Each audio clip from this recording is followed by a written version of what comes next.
As per the Census 2011 report by the Government of India, of the total 1.2 billion people, 400 million live in an urban setting. Of this, 68 million people reside in ever-increasing urban slums, and this number's significance can be better understood by comparing it with the entire population of France. There are two main problems faced by the urban slum dwellers. First, one-third of them do not have a toilet in their home. Second, a staggering 47% do not have access to a regular balanced diet which can provide the nutrition needed for growth of children or the right amount of energy for the daily labor.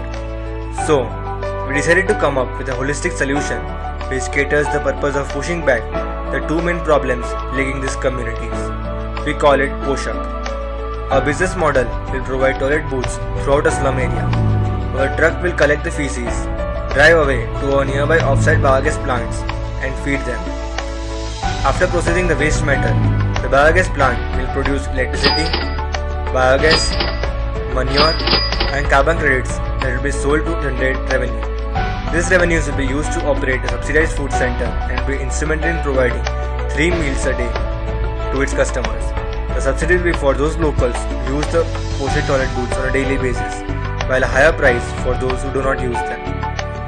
In the big picture, Poshak will work in a closed cycle where its individual parts are in tandem and will thus help reduce the problems of sanitation and insufficient nourishment while providing higher savings to the customers.